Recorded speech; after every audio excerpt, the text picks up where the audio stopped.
కలయే నిజమాయే నీ సన్నిధిలో నిలువగా కలయే నిజమాయే నీ సన్నిధిలో నిలువగా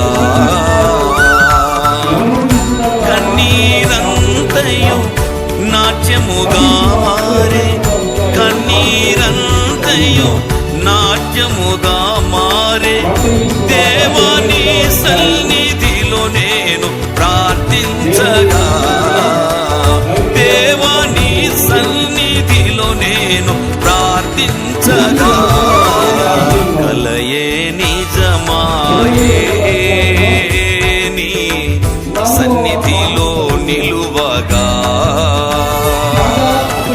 కలయే నిజమాయే నీ సన్నిధిలో నిలువగా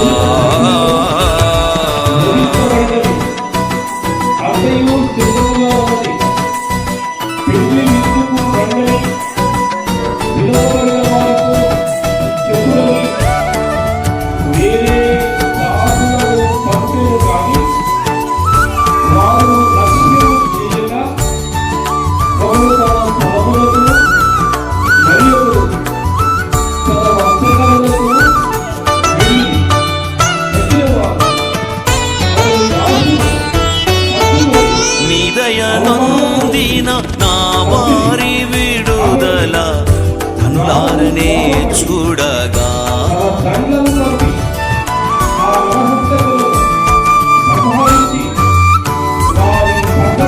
నీ దయనొందిన నా వారి విడుదల కనులారనే చూడగా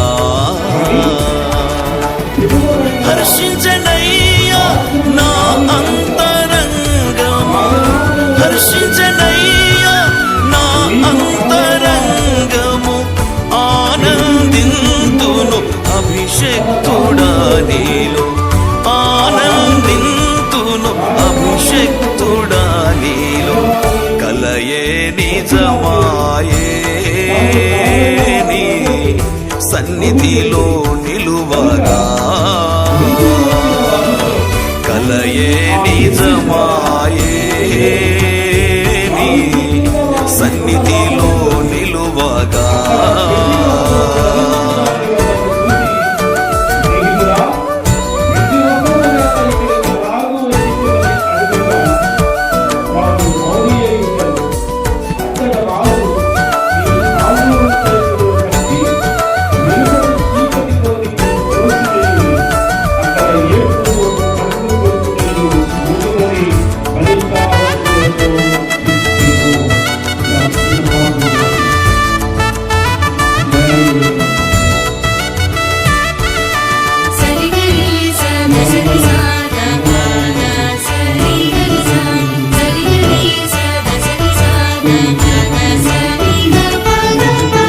కడు దరిద్రుడనై కడలి అంచున ఎగిసే అలవలె నే మారగా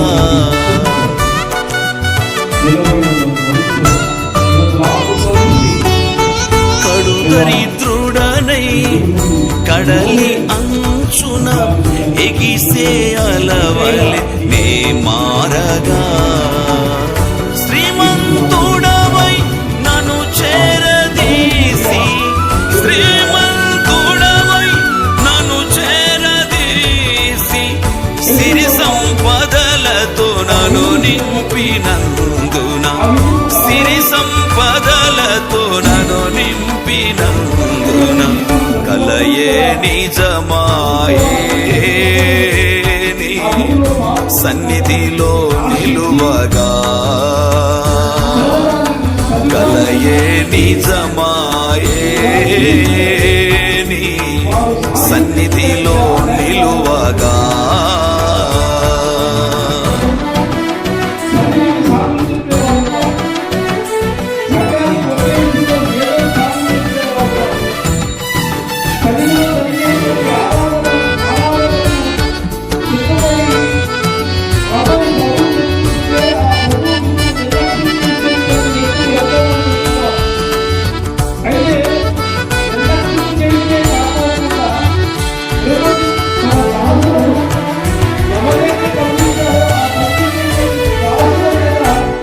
నింగి అంచున జారేటి చినుకులు నా బ్రతుకును తడుపగా,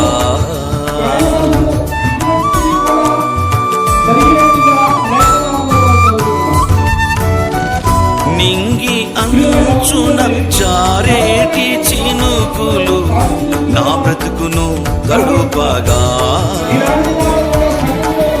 మహిమైశ్వర్యము నా సొంతమాయెను, మహిమైశ్వర్యము నా సొంతమాయెను, మరువలేను నీ మంచితనము, మరువలేను నీ మంచితనము, కలయే నిజమాయే నీ సన్నిధిలో నిలువగా,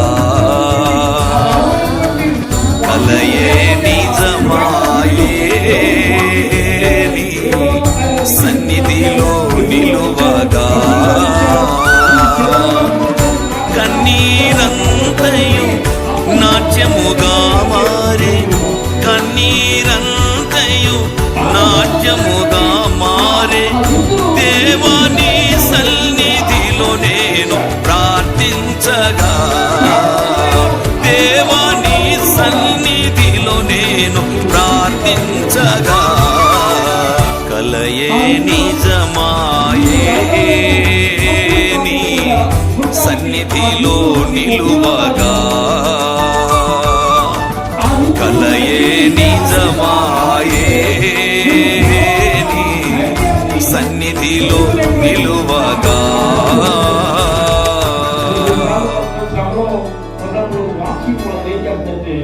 ఆ శ్రమలో కుంగిపోతున్నటువంటి వారికి ఆ విందు అనేటువంటి వాక్యం అనే ఆహారం వారిని బలపరుస్తుంది. నీ వాక్యము నన్ను బ్రతికించింది అంటాడు దావీదు.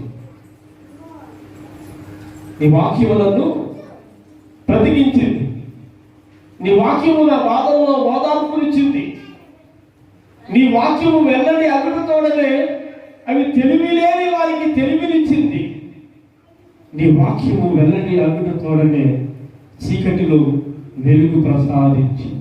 ప్రభుత్వ మహిమ కలుగును గాక. విందంటే ఏదో పవనం వండాడు, లేదా పప్పులు వండాడు, గారెలు వండాడు, లేదా ఎద్దులు కోసాడు, పశువులు కోసాడు, ఇది శరీర సంబంధంగా దీన్ని తలంచకూడదు, శరీర సంబంధంగా దీన్ని భావించకూడదు. వాక్యం అనే విందు సంఘములో సంఘ బిడ్డలందరికీ కూడా సిద్ధపరిచిన విందు.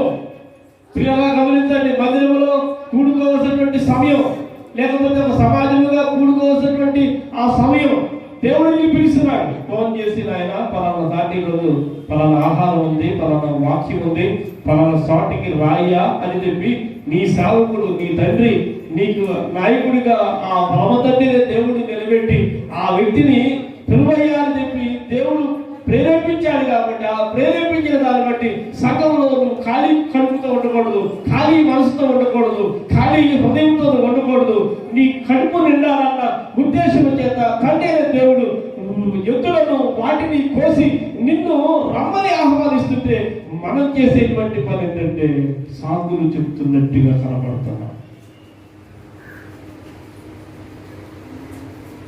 ఎన్నిసార్లు చెప్పామని మనం, ఎన్నిసార్లు సాగులు చెప్తున్నాం. ఆ చదువుతున్నటువంటి ఆ మాటలో చాలా చక్కటి మాట ఏమండి, నా విందు సిద్ధపరిచున్నాను, ఎద్దులను క్రొవ్విన పశువులను వదింపబడినవి అంతయు సిద్ధంగా ఉంది, పెండ్లి విందుకు రండి, పెండ్లి విందుకు రండి, రండి రండి రండి రండి రండి, ప్రభు యేసుని యొద్దకు రండి, రండి రండి రండి రండి రండి, సువార్త సభలకు రండి, రండి రండి రండి రండి రండి, ప్రభు యేసుని యొద్దకు రండి, రండి రండి రండి రండి రండి, సువార్త సభలకు రండి. యేసే నీ రక్షకుడు, ఆయనే నీ కాశీయుడు, యేసే నీ రక్షకుడు, ఆయనే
అందరూ చేతులెత్తి స్తోత్రం చెప్పండి. విందు సిద్ధపరిచాను వెంకయ్య, విందు సిద్ధపరిచాను, మీకు బలమైన ఆహారం సిద్ధపరిచాను, అది మీకు జీవాన్ని ఇచ్చేటువంటి విందయ్యా, రండయ్యా అని చెప్పి ఏమండి మనుషులను పంపించి పిలిపిస్తే వాళ్ళు చెప్తున్నటువంటి సాకులు ఎలా ఉన్నాయో మనం గమనించాలి. వాళ్ళు చెప్తున్నటువంటి మాటలు ఎలా ఉన్నాయో మనం గమనించాలి. వారు లక్ష్యము చేయాలి. ఒకడేమో తన పొలములకు పోవాలయ్యా అన్నాడట. ఎక్కడికి? పొలములకు. చర్చికి వచ్చే టైంలో పొలంకి వెళ్తావా?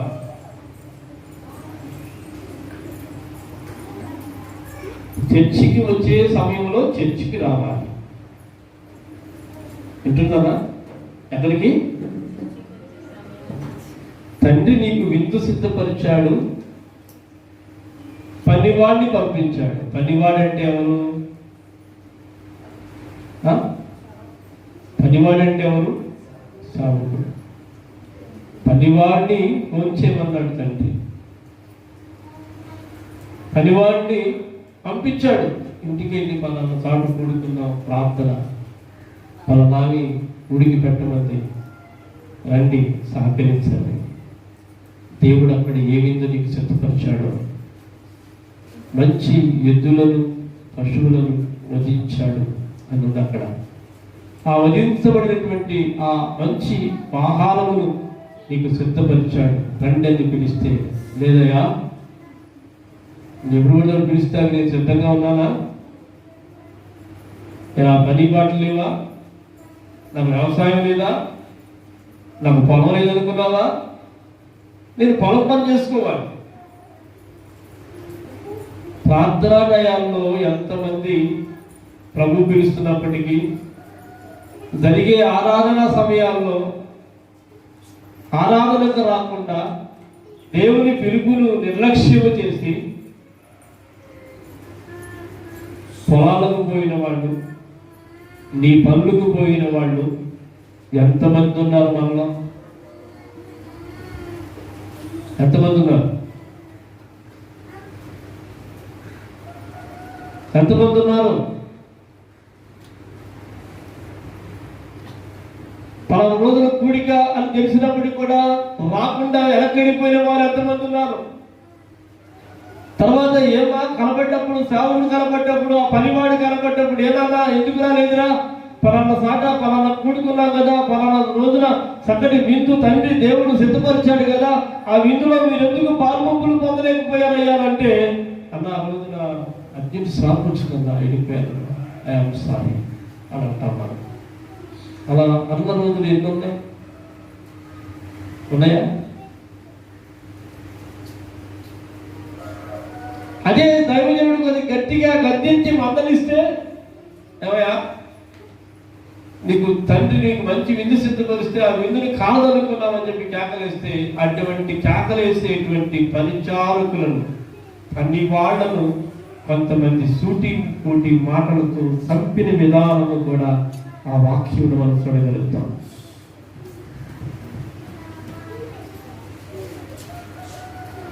ఆయన చంపలేం. ఎవరిని చంపలేం? మనం పిలిచిన తండ్రిని, పిలవమన్న తండ్రిని చంపలేం. కేకేసు రమ్మన్న ఆయన్ని చంపలేం. కేకేసుకు వచ్చినటువంటి వాడిని చంపుతాం. కేకేసుకు వచ్చింది ఎవరు? సావుకుడు. కేకేయమన్నది ఎవరు? దేవుడు. కేకేయమన్నదేమో దేవుడు, కేకేసుకు వచ్చిందేమో పనివాడు. పనివాడు చెప్తున్నాడు. పనివాడిని దేవుడు చెప్పాడు, అయ్యా నువ్వు వెళ్ళు అని చెప్పి అనగానే వెళ్ళాడు. ఆయన రమ్మన్నాడండి. నేను రమ్మన్నానని కాదు, సావుకుడు రమ్మన్నాడని ఎన్నుకోవాలి. ఎప్పుడు కూడా ఒక పిలుపు వచ్చిందంటే అది తండ్రి పిలుపు అని గమనించాలి. ఎవరి పిలుపు? అది దేవుని పిలుపు అని గమనించాలి. విందుకు రమ్మన్నాడని చెప్పి గమనించాలి. విందు యజమాని నీకు ఆహ్వానాన్ని తెలిపాడని గమనించాలి. ఆ విందు యజమాని నీకు ఆహ్వానం తెలిపాడు కాబట్టి నువ్వు మారు మాట మాట్లాడకుండా ఎక్కడ ఉన్నది అక్కడ వదిలిపెట్టి నువ్వు వచ్చేయాలి. ఉన్నది వదిలిపెట్టి వచ్చేసింది ఒక ఆయన ఉన్నాడు బైబిల్లో. ఎవరైనా ఉన్నది వదిలిపెట్టి వచ్చేసినటువంటి ఒక ఆయన ఉన్నాడు. అందరూ స్తోత్రం చెప్పండి సార్. ఏం వదిలిపెట్టాడు? 12 అరకలను దున్నుతూ పొలం పనిలో ఉన్నటువంటి ఎలీషా ఏలియా వెళ్ళగానే, ఏలియా పిలవగానే ఏలియా పిలిచాడు అనుకోవాలా అక్కడ? లేకపోతే తండ్రి అయినటువంటి దేవుని ప్రణాళిక దేవుడు పిలిచాడు అనుకోవాలా? ఎవరిని పిలిచాడు అక్కడ? ఏలియా వెళ్ళి ఎలీషాను పిలిచాడా? ఏలియాకి చెప్పండి ఎలీషాను పిలిచేవాడు కాదు. ఏలియాకి దేవుడు చెప్పకుండా ఏలియా స్వతహాగా తనంతటి తానే ఎలీషాని ఏమాత్రము కూడా పిలిచేవాడు కాదు.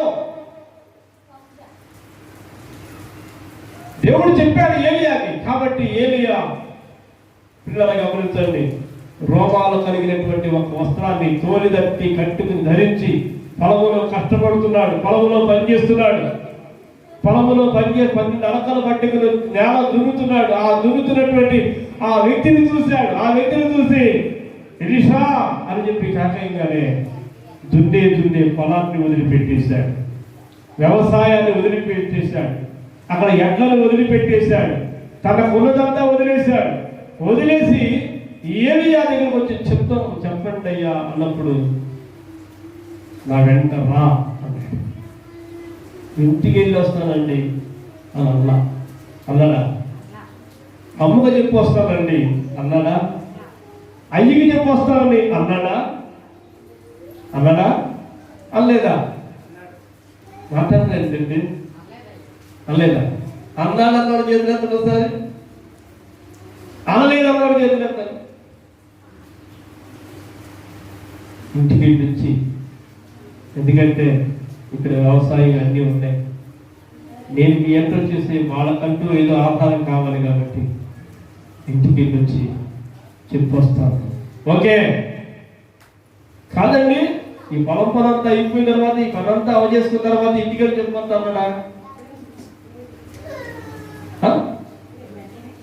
పొలం చేసే పని ఆపేసి ఇంటికి వెళ్తానన్నాడా?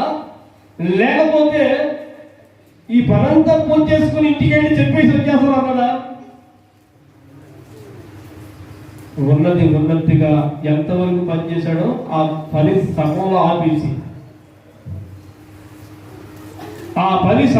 ఆపేసి, ఇంటికి పరిగెట్టుకుని వెళ్ళి తల్లిదండ్రులకి తన వాళ్ళ కలబడి, అమ్మా ఇక నేను నా వెంట మీరు చూడొద్దు, నేను ఎప్పుడు వస్తానో రాను, అసలు రాలేమో, నా తండ్రి విందులో నేను పాల్పొంగులు పొందడానికి, నా తండ్రి పనులు చేయడానికి నన్ను పిలుస్తున్నాడు కాబట్టి నేను ఇక్కడికి వస్తానని చెప్పి మీరు అనుకోవద్దు. ఏదో ఒకవేళ వాళ్ళు ఈ దారిని వెళుతూ ఉంటుండగా ఒకవేళ వస్తానేమో మించి నాకు నేరుగా తిరిగి మీ వద్దకు వస్తానని చెప్పి అనుకోవద్దు. కారణం ఏంటంటే మీరు నన్ను కన్నది నా దేవుని పనికి ఉపయోగపడతానన్న ఉద్దేశించే తల్లిదండ్రులుగా మీరు నాకు జన్మనిచ్చారు. కాబట్టి నేను నా తండ్రి పని చేయడానికి నేను వెళుతున్నాను, నా తండ్రి ఆయన పని చేయమని నన్ను పిలిచాడని చెప్పి ఎలీషా చెప్పి వెళ్ళిపోయాడు. ఏలియా వెంట వెళ్ళిపోయినటువంటి వ్యక్తి ఏలియా ఆరోహణం అయిపోయేంత వరకు ఏలియా వెంట తిరుగుతూనే ఉన్నాడు. కానీ తిరిగి మళ్ళా తన సొంత పనులు చేసుకోవాలన్నటువంటి ఆలోచన కానీ తలంపు కానీ అతనికి లేదు. ఇక్కడ అడిగాడు ప్రభు, ఎందుకు సిద్ధపరిచాను రెండయ్య అని అంటే, ఒకడు పొలానికి పోయాడు. ఆయనకి పొలం ఉంది ఎలీషా గారికి, ఆయన పొలంలో పనిచేశాడు ఎలీషా గారు. కానీ పిలవగానే ప్రభు ప్రభు పిలుపును విన్న వెంటనే వలలు విడచి వెంబడించిన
ఎన్నిసార్లు ప్రార్థన పిలిస్తే ఆ మాటకు లోబడి విధేయత చూపించి వచ్చాం.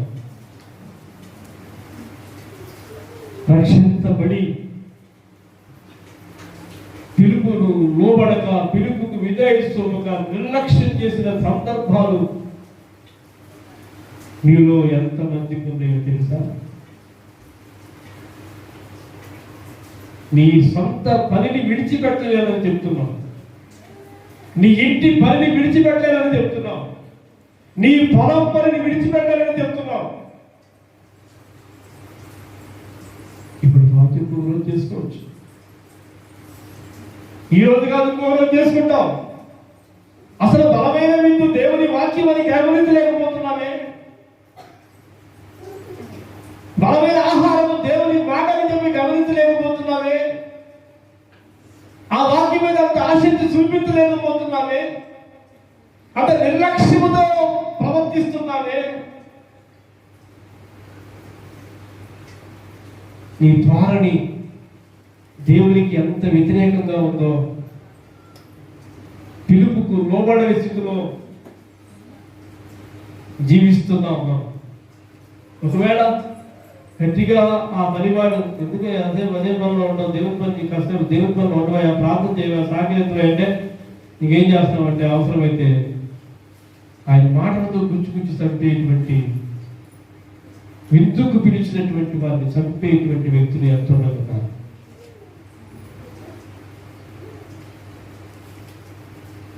ఎంతో మంది నీ మంచి కొరకే కానీ పిలిచింది, నీ క్షేమం కొరకేగా పిలిచింది, నీ ఆత్మ నింపుదల కొరకేగా ప్రభు పిలిచింది. అది గమనించుకోకుండా సాకులు చెప్తున్నావు. ఒకవేళ మరింత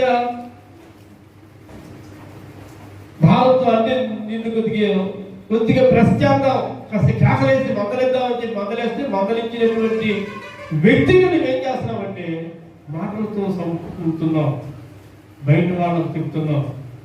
బయట వ్యక్తి అంటే నీ వ్యక్తి నీ క్షేమం కొరకు నేను పిలుస్తుంటే, నీ మంచి కోసం పిలుస్తుంటే సరిగ్గా ఉండమని ఆ సేవకుడి ద్వారా దేవుడు చెప్తుంటే నువ్వేం చేస్తున్నావంటే లేనిపోయిన విషయాలన్నీ కూడా పరాయి వాళ్ళతో చెప్పి, ఆ పరాయి వాళ్ళు ఒకవేళ ఆ పరాయి వాళ్ళతో చెప్పినటువంటి మాటలు ఒకవేళ ఎవరి ద్వారా అన్నా తన పనివాడి సేవకుడు తెలిస్తే ఆ సేవకుడిని గుండెకు రంధ్రాల్లో పెట్టినటువంటి వ్యక్తి అవుతున్నాం. నేను పిలిచేది నీ సేవకుడు కాదు, నేను పిలిచేవాడు పరలోకమంతున్న తండ్రి. నవ్విన వాళ్ళు ఆమె చెప్పండి. నేను పిలిచేవాడు ఎవరండి? పరలోకమంతున్న తండ్రి. నీ సేవకు నేను కేవలం జస్ట్ సేవకుడు అనగాడు, పనివాడు అంతవరకు ఒక కూలోడు. దైవజనుడు ఒక కూలోడిగానే ఉండాలి. బైబిల్లో ఉందిగా మాట, దైవజనుడు పూట కోళ్ళవాడు. ఆ మాటను మీరి నేను ఎప్పుడు ఎడను, ఆ మాటకు అనుకూలంగా నడుస్తాను, ప్రయత్నం చేస్తాను. నేను ఎప్పుడూ కూడా నేను నాయకుడి అధికారంలో నేను కూలోడిని, నాకు కూలి చేసుకోవాలని చెప్పి నాకు పొలాన్ని అప్పగించాడు, ఆ వ్యవసాయం చేయమని దేవుడు నాకు ఆజ్ఞాపించాడు. మిమ్మల్ని సరిచేయమని, మీరు ఫలింపు చేయమని, మీరు మీ ద్వారా ఫలాలు రావాలి, మీరు అభివృద్ధిలోకి రావాలి, మీరు ఆశీర్వదించబడాలి. కనుక వారికి సరైనటువంటి విందు, సరైన మేత, సరైనటువంటి అవగాహన కల్పించేటట్టుగా వారికి ట్రైనింగ్, వారికి తరఫీదు, అదే సంఘం.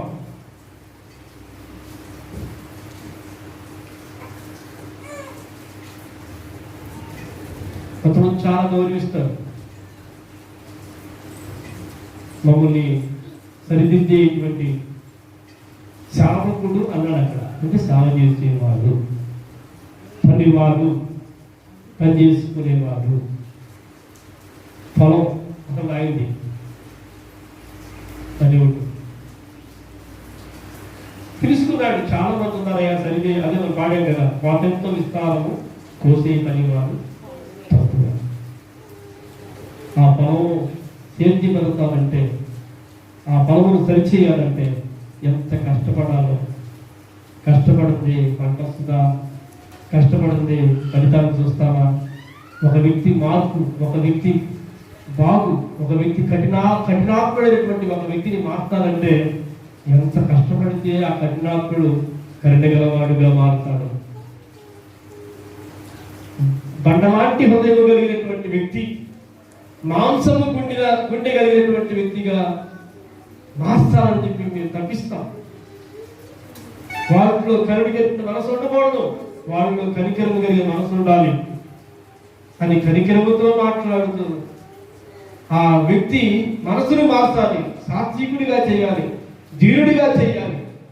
నీ దినము విరిగినగిన మనసుతో కన్నీటి ప్రార్థన చేసే వ్యక్తిగా ఆ వ్యక్తిని చేయాలి అనేటువంటి ఉద్దేశం చేత ఆ వ్యక్తి మార్పు కోసం ప్రయత్నం చేసేవాడు. పనులు చేస్తామన్న ఉద్దేశం బట్టి నిన్ను నేను పిలిచాను, నిన్ను నేను పిలుచుకున్నాను. సావుకుని అలా పిలుచుకున్నాడు.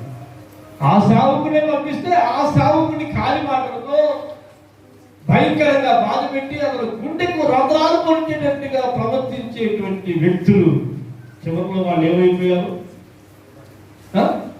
ఎవరు చంపారు? తండ్రి చంపాడు. పనోడిని సూటిపోటి మాటలతో అంటే యజమానులు పోడు, పనోడు మౌనంగానే ఉంటాడు. పనోడు మౌనంగా ఉండాలే కానీ పనోడు తిరగబడకూడదు, సేవకుడు తిరగబడకూడదు. ఎంత సంపాదించినప్పటికీ, ఏం సంపాదించినప్పటికీ, ఎంత గొప్పవాడు అయినప్పటికీ ఆ సేవకుడు తిరగబడే రేంజ్ అతను ఉండకూడదు. ఎవరి చేతికి అప్పగించాలంటే చెప్పండి, ఎవరి చేతికి అప్పగించాలి? దేవుని ప్రభావం చూసుకో. అది నీ పని, అది నీది, నాది కాదు.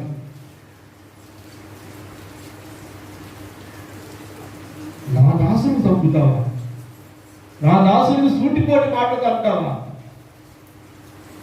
సూటిపోటి మాటలతో నలిగిపోతిని తండ్రి,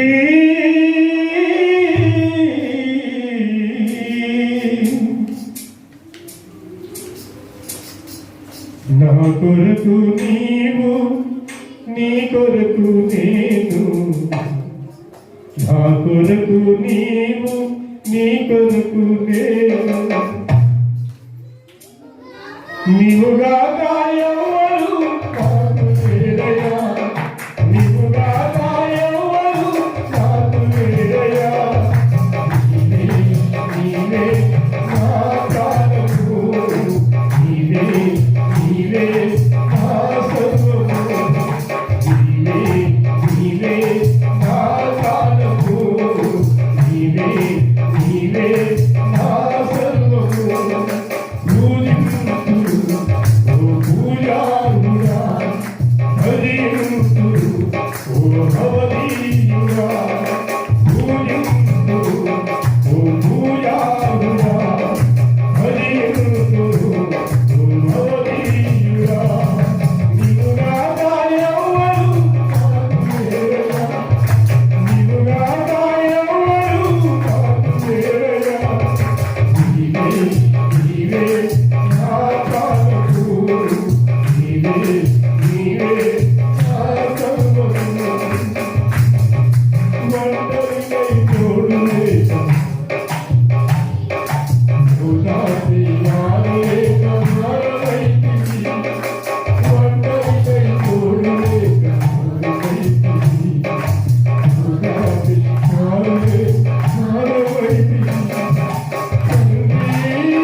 మా కొరకు కష్టపడేవాడు, మా కొరకు ప్రార్థన చేసేవాడు, మా అందరి క్షేమాన్ని కోరేవాడు. ఆ రైతు వ్యవసాయం చేయండి, మాకు భోజనం దొరకదు. నేల ఆయనదే, కానీ వ్యవసాయం చేసేవాడు రైతు. నేల దేవుడిదే, కానీ కష్టపడేటువంటి వాడి పనుడు. ఆ పనుడికి ఈరోజు విలువేమట్లా, ఆ పనుడిని ఈరోజు గౌరవించట్లా, ఆ పనుడిని ఈరోజు ప్రేమించట్లా.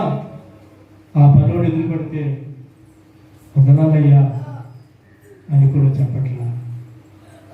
ఈ పనుడే సంఘ విశ్వాసి కనబడినప్పుడు మా వందనాలమ్మా బాగున్నావా అంటే అప్పుడు వందనాలు చెప్తారు. కొంతమందికి వందనాలు చెప్పినా తిరిగి ప్రతిబంధం చెయ్యరు. అది ఏ మనసు? కఠినమైన మనసా? కఠినమైన మనసా? ఏ మనసు? నీ మనసు. ఎటువంటి స్థితిలో ఉండగలిగి పిలిచాడు దేవుడు. ప్రయాసపడి భారం మనసు కూర్చున్న సమస్య చెందారా, రా నీకు నేను విశ్రాంతినిస్తా అని పిలిచాడుగా. లే, ఉన్న సామెత లేచి పునరుద్ధాన శక్తి పొందుకో అని పిలిచాడుగా. ఎంతగానో కట్టబడి ఉంటావు. నువ్వు కట్టబడినటువంటి బంధకాలు ఆ తాళాలు తెంపుతున్నారు. విప్పులు అనేది పంపించాడుగా.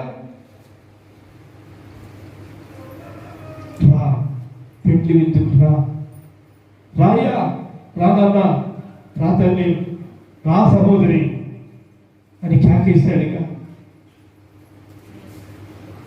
ఆ కేకకు ఎవరు విధేయత చూపుతున్నారు? పనివాడంటే అంత సులకన, పనివాడంటే అంత తేలిక. పనివాడిని నువ్వు చేరదీసుకున్నప్పటికీ, పనివాడిని నువ్వు హేళంగా చూసినప్పటికీ కూడా మాటలతో, సూటిపోటి మాటలతో నువ్వు అంటే ఆయన ఊరుకోడు. ఆయన ఊరుకున్నారా? ఊరుకున్నట్టుగా అక్కడ వాక్యం కనపడ్డా. నువ్వు సాకులు చెప్తున్నావని నేను గట్టిగా నీ సాకుడు మందలిచ్చాడు, తప్పు కాదు. గొర్రెలైనా గొర్రెలు కాసుకునేటువంటి వ్యక్తి గొర్రెలు పక్కన పక్కన అంటాడా? అది పక్కన పోతున్నప్పుడు పోయినట్టున్నాడా అనుకోడు. ఆ గొర్రె అంతమందిలో కూడా ఒక గొర్రె పక్కన తప్పుకున్నాడు, కరెంట్ కాదు తోలుతాడు. అయినా నాకు కొట్టినప్పుడు దెబ్బతింది అని చెప్పి తిరుగుబాటు చేస్తుంటా. తిరుగుబాటు చేయి. నేటి దినాన్న ఎంతమంది తిరుగుబాటు చేస్తున్నారో, ఆ పిలుపు అని తండ్రి పిలుపు అని, దేవుని పిలుపు అని, దేవుడు విందు పిలిచాడని గ్రహించగా ఎంతమంది సాకులు చెప్తూ దేవునికి దూరం అయిపోతూ చివరికి దేవుని యొక్క మోకృతకు, దేవుడి కన్యరాత్కు ఎంతమంది బలైపోతున్నారు.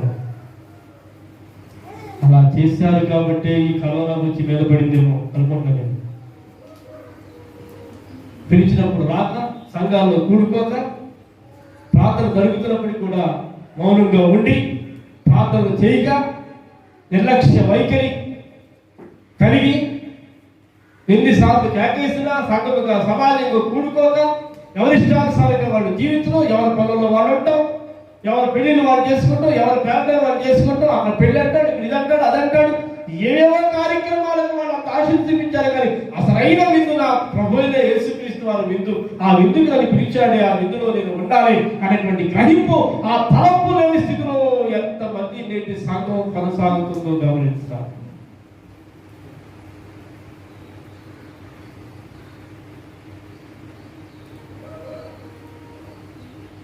పిలుపుకు తగినట్లుగా నీవు నడువుము ప్రభు యేసుతో. పిలుపుకు తగినట్లుగా నీవు నడువుము ప్రభు యేసుతో.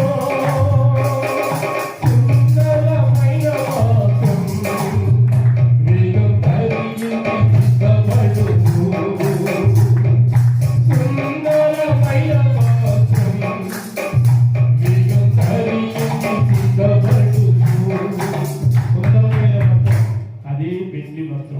పెండ్లికి వచ్చేవాడు పెండ్లి వస్త్రం, పరిశుద్ధమైన వస్త్రం, మంచి వస్త్రం,